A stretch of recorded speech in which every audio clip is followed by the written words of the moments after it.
tour en arrière sur l'histoire de notre Église. J'aimerais donc nous proposer comme thème de réflexion ou de méditation ce matin la foi de nos pères. La foi de nos pères. Revenir à la foi des premiers chrétiens adventistes. Nous avons lu tout à l'heure avec le petit Michael, l'apôtre Paul, dans son épître aux Galates, chapitre 3, les versets 3 et verset 4. Je reprends cette lecture, il est écrit: « Êtes-vous tellement dépourvus de sens? Après avoir commencé par l'esprit, voulez-vous maintenant finir par la chair? Avez-vous tant souffert en vain, si toutefois c'est en vain? » Amen. Amen. Prions. Dieu des cieux, nous te supplions, alors que nous sommes affamés, alors que nous avons soif de ta parole, de nous désaltérer, de nous nourrir et de nous remplir au nom du Seigneur Jésus-Christ, au point que nous soyons guéris, que nous soyons délivrés, que nous soyons bénis ce matin pour ta gloire, au nom de Jésus-Christ. Amen. Bien-aimés, la question que nous avons à affronter ce matin est sérieuse et très pertinente. Cette question nous amène à nous demander pourquoi les membres de l'Église adventiste du 7e jour ne sont plus comme ceux du commencement. Je ne sais pas si cette question serait bien placée pour nous ici ce matin.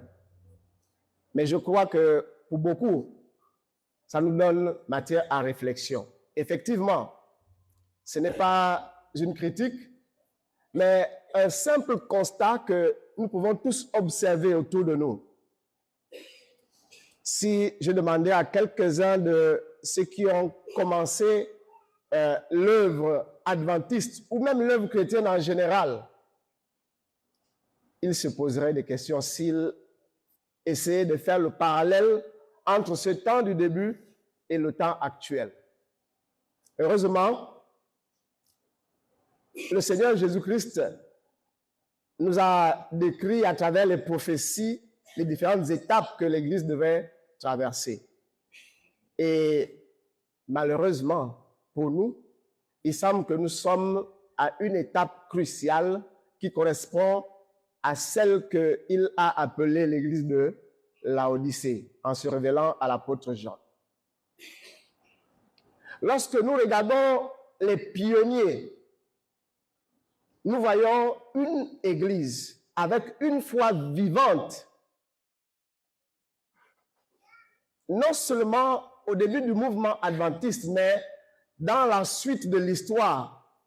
Si je peux même me référer seulement au début de l'Église ici au Gabon, et que je demandais à Maman Levina, est-ce que vous pouvez entrevoir une différence entre le temps où vous avez commencé et maintenant? Je crois que la réponse serait un. Il y a tellement de différences entre ces mois, parce qu'au début, l'Église vivait comme une seule famille. Et dans la joie, le sabbat arrive, tout le monde est content de parler de moi à ça. Et la sortie du soleil, c'est là qui va créer les fixes. Quand on se sortit du soleil, tout le monde se met debout. Et on va, on cherche là, on revient à l'église de Dieu. Et on partage les cœurs dans le repas ensemble. Et on chante ensemble. Amen. Si je posais la même question au frère Rodrigue, je crois qu'il dirait aussi quelque chose. Si je demande au frère Mbana, je crois qu'il dirait quelque chose. N'est-ce pas? Mais aujourd'hui, et bien souvent, malheureusement, nous faisons face à une foi affaiblie. Les pionniers avaient une conviction profonde. Ils avaient quoi? Ils avaient quoi? Ils avaient une conviction profonde. Malheureusement, aujourd'hui, nous avons une religion superficielle. Et quand vous pesez les expressions qui sont utilisées ici, entre conviction profonde et religion superficielle, vous voyez que c'est comme la marque américaine et la marque chinoise. J'espère que ce n'est pas ce que notre adventisme ou notre christianisme est devenu. Après le grand désappointement de 1844, les premiers croyants ont traversé une grande crise. Imaginez-vous qu'ils étaient tellement engagés et après avoir étudié les dates, rassurés que à la date qu'ils avaient fixée, le Seigneur Jésus-Christ reviendrait. Et ce jour-là, après avoir tout vendu parce qu'ils se sont préparés, ils attendent en comptant les minutes, les heures, et plus tard, ils ont commencé à compter les jours et les semaines sans que rien ne se passe. Je crois que si c'était les adventistes de ce matin, on s'éparpillerait chacun dans sa maison. Mais au lieu d'abandonner, ils ont fait trois choses. Des choses tellement puissantes, tellement importantes, sur lesquelles nous avons besoin de revenir aujourd'hui pour vivre une véritable identité chrétienne, que Jésus-Christ serait, n'est-ce pas, heureux de nous voir professer sa foi. La première chose que ces gens-là ont fait, après le désappointement, ils ont sondé les Écritures jour et nuit. Amen. Ils ont fait quoi? Ils ont sondé les Écritures jour et nuit. Nous nous rappelons de cet ordre qu'a donné Dieu à Josué alors qu'il devait remplacer Moïse. Que ce livre de la loi ne se loigne point de ta bouche. Médite-le quand? Jour et nuit. Et c'est ce qu'ils ont fait. C'est ce qu'ils ont fait. Ils ont sondé les Écritures. Ils étaient rassurés que certainement il y a eu une erreur quelque part. Mais cette erreur ne pouvait jamais, au grand jamais, venir de Dieu. Ce n'est pas possible. Il fallait qu'eux-mêmes revoient donc la signification de toutes les Écritures qu'ils ont sondées auparavant. Ils se sont remis à étudier encore. Ils se sont remis à étudier. La deuxième chose, c'est qu'ils ont prié avec l'âme et persévérance. Ils ont fait quoi? Ils ont prié avec l'âme et persévérance. Je me demande combien de fois ils avaient prié avant le désappointement. Mais l'histoire nous dit que après le désappointement, ils ont encore prié davantage. Ils se sont mis à prier de manière fervente, de sorte que Dieu puisse leur révéler la vérité par rapport à cette erreur qu'ils avaient commise. La troisième chose, ils ont accepté la vérité même quand elle était difficile. Ils ont fait quoi? Ils ont accepté la vérité même quand elle était difficile. La vérité reste la vérité. Elle ne change jamais. Quel que soit les temps et l'âge, comme la parole de Dieu nous dit, l'herbe flétrit, elle sèche, mais la parole de Dieu est comment? Elle reste éternelle. Elle est la même. La foi des pionniers était basée sur la vérité et non pas sur les émotions. Elle n'était pas basée sur les habitudes. Elle reposait sur le fondement qui est le Christ, qui s'est révélé comme étant le chemin, la vérité et la vie. Leur foi ne répondait pas, n'était pas guidée en réalité par une émotion quelconque, ou bien l'habitude, la coutume de faire quelque chose. La vérité balayait, n'est-ce pas, toutes ces choses, que ce soit l'émotion ou l'habitude. Aujourd'hui, malheureusement, plusieurs ne lisent plus ou ne lisent que rarement les Saintes Écritures. Aujourd'hui, malheureusement, quelques-uns d'entre nous ne prient que par routine. Nous cherchons une foi facile et surtout une foi sans sacrifice. C'est ça qui nous convient le mieux. Nous voulons le salut, mais sans consécration. Un salut sans consécration. Vous savez, quand nous parlons de consécration, nous parlons souvent du sabbat. Le sabbat a été mis à part comme un jour saint. Mais malheureusement, en tant qu'adventistes, nous avons du mal à nous mettre à part, à faire la différence.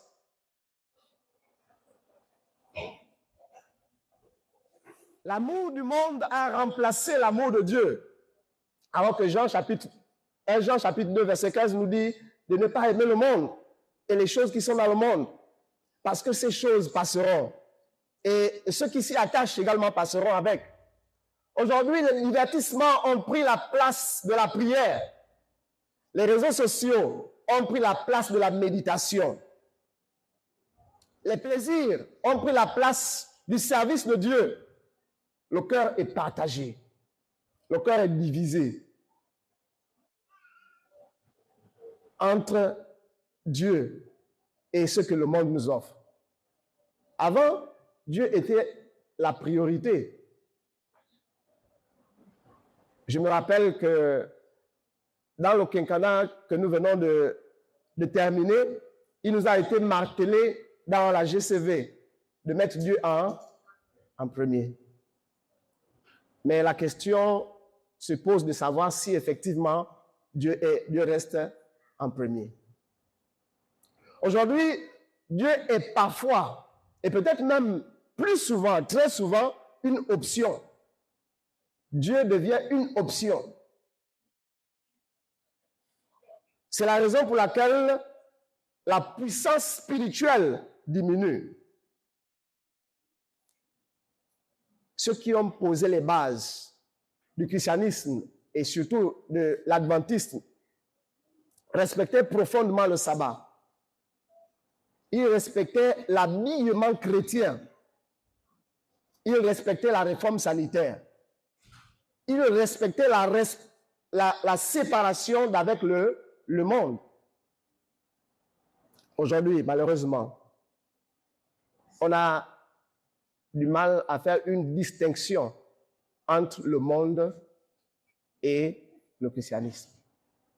On a du mal à faire une distinction entre un habillement chrétien et un habillement, comment? Non chrétien. On a du mal à faire la différence entre les jours. Je suis sûr que certains d'entre nous, plusieurs d'entre nous, se surprennent souvent lorsque le sabbat est à la porte. Ils se réveillent peut-être à quelques heures du sabbat, ils se disent « Ah, c'est le sabbat ». Et même quand on est déjà dans le sabbat, on reste encore dans certaines activités qui n'ont rien à voir avec le sabbat.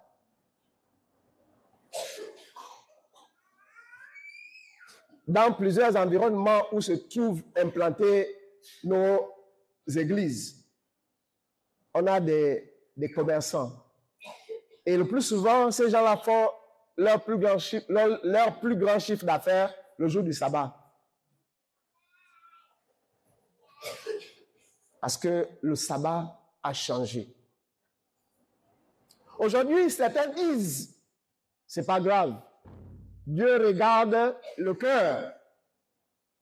Dieu regarde quoi? Le cœur. Et c'est ce qui compte, n'est-ce pas? C'est ce qui compte, le cœur. Quand vous priez, pourvu que votre cœur soit en harmonie. Quand vous allez à l'église, il faut que votre cœur soit connecté. Mais la vérité, chers amis, c'est que le cœur transformé produit également une vie comment? Transformée. On ne peut pas dire que notre cœur est transformé et que l'extérieur reste encore comme si on n'avait jamais connu le Seigneur. Un cœur transformé produit une vie transformée. Dans le livre d'Ecclésiaste, au chapitre 12, verset 13, le sage nous dit, crains Dieu, et vous connaissez la suite. Mais quand les principes deviennent quelque chose de relatif, malheureusement, la foi devient faible. Quand les principes deviennent relatifs, la foi devient comment? Faible. Plusieurs d'entre nous sont dans l'église, mais tous ne sont pas convertis, malheureusement. Malheureusement. Le Christ lui-même, avec plusieurs images, nous a décrit la situation exacte de l'église. Dans la parabole du semeur, il dit qu'il y a au moins 3 ou 4 types de chrétiens qui sont représentés par les différents types de sols. Lorsque on sème la parole, les oiseaux viennent, ils piquent et malheureusement, la semence ne peut pas germer. D'autres semences tombent dans un terrain pierreux, l'autre dans un terrain épineux et l'autre dans la bonne terre. Et il nous a expliqué que ce sont les différents types de chrétiens que nous avons dans l'Église. Plusieurs ont donc le nom de chrétien, le nom d'adventiste, mais en réalité, au plus profond d'eux, ils ne le sont pas. Vous savez, quand vous dites à un Américain qu'il est américain, il défend cette identité, quoi qu'il en soit, où qu'il soit. Il défend son identité. Dans son attitude, il se comporte comme un Américain.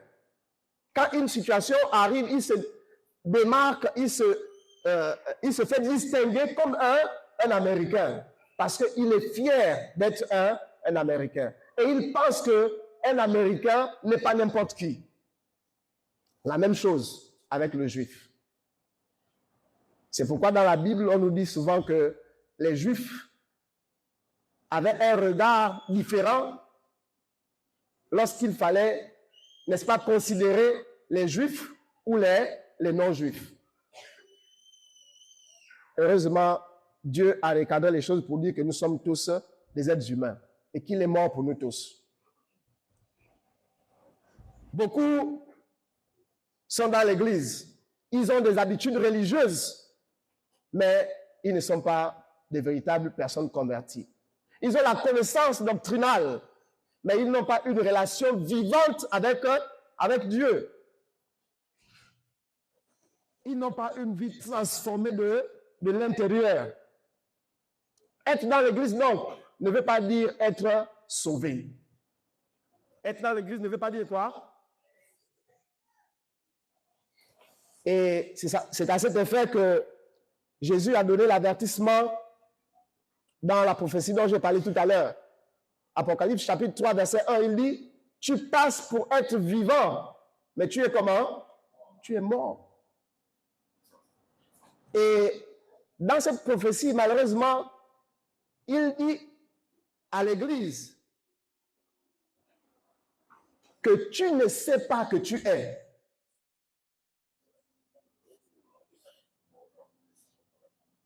Malheureusement, bien souvent, nous croyons être, mais nous ne savons pas ce que nous sommes. Selon la sœur White, l'Église des derniers jours sera marquée par la tiédeur, comme l'a dit lui-même le Christ. Dans Apocalypse chapitre 3, verset 16, il dit, ainsi parce que tu es tiède et que tu n'es ni froid ni bouillant, je te vomirai de ma bouche. La tiédeur, c'est connaître la vérité sans la vivre. C'est faire quoi? Connaître la vérité sans la vivre. La tiédeur, c'est venir à l'église sans engagement. La tiédeur, c'est servir Dieu sans amour. Et c'est là le danger auquel nous sommes exposés aujourd'hui. Mais aujourd'hui encore, Dieu appelle chacun à un réveil authentique, à un retour à la foi de nos pères, à un retour à la base qu'ils nous ont donnée comme fondement, à l'héritage qu'ils nous ont légué. Malgré tout cela, Dieu n'abandonne pas son peuple. Il cherche encore des jeunes consacrés. Il cherche des hommes de prière. Il cherche des femmes fidèles.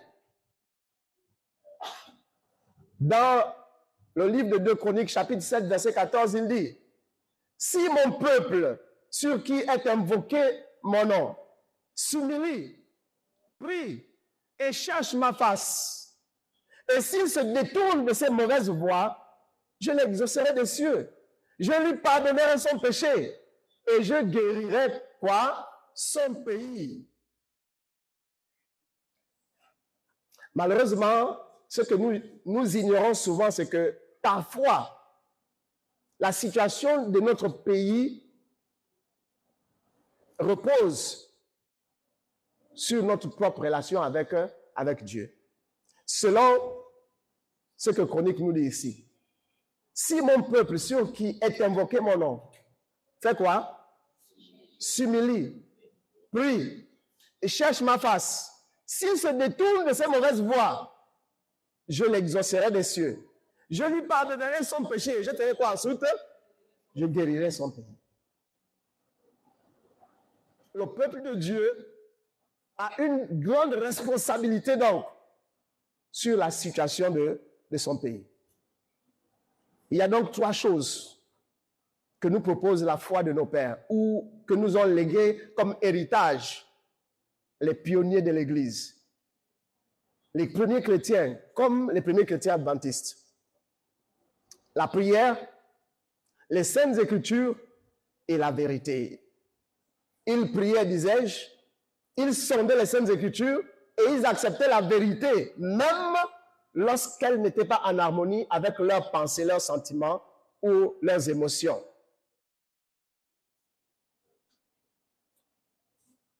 Et 1 Chronique ajoute donc l'humilité et la repentance. Le problème donc n'est pas que la vérité a changé. Le problème, c'est que les hommes, eux, ils ont changé. Dans le livre des Actes des Apôtres, on nous décrit ce qui faisait la puissance de ces gens après que le Christ leur ait enseigné pendant 3 ans et demi. Actes des Apôtres, chapitre 2, verset 41 à 47, il est dit, « Ceux qui acceptèrent la parole furent baptisés. » Avons-nous accepté la parole? Avons-nous accepté la parole?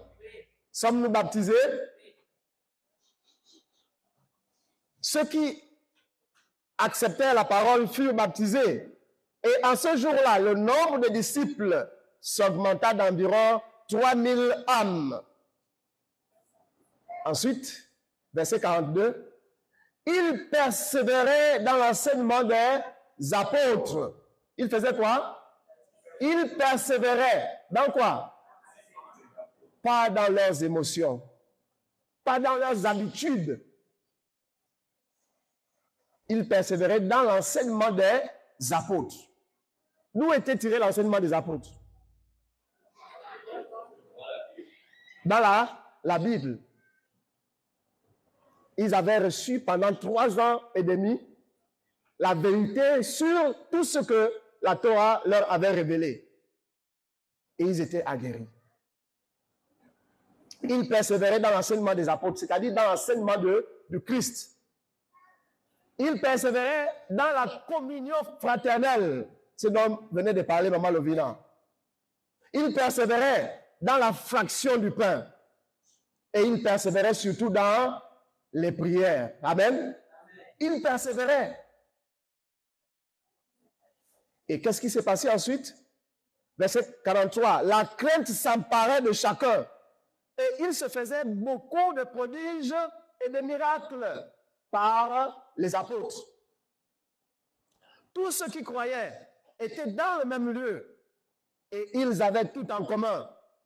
Ils vendaient leurs propriétés et leurs biens et ils en partageaient le produit entre tous selon les besoins de chacun.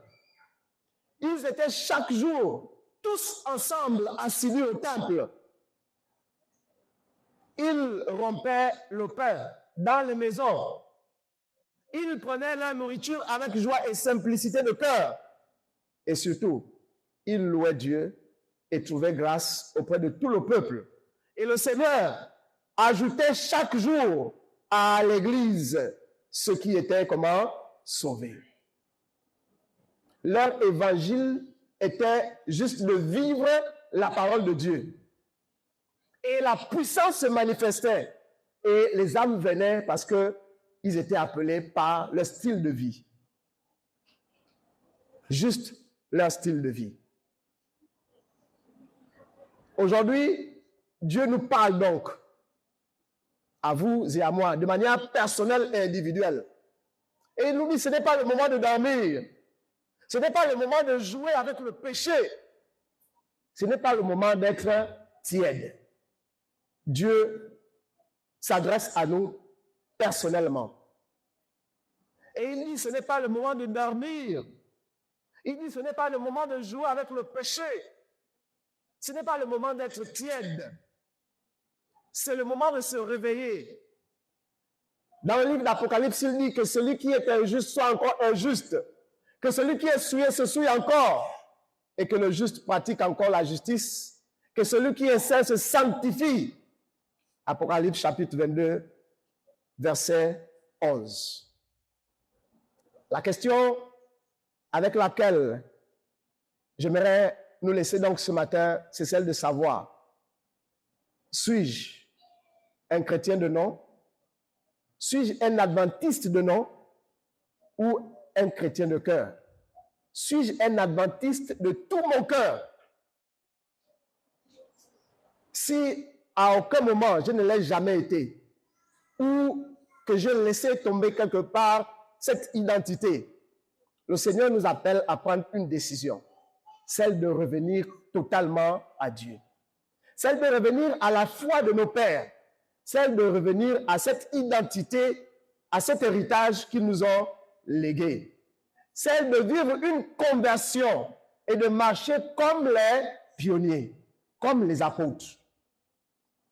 Josué, en s'adressant au peuple d'Israël face à cette situation, a dit, si vous ne trouvez pas bon de servir l'Éternel, choisissez aujourd'hui qui vous voulez servir.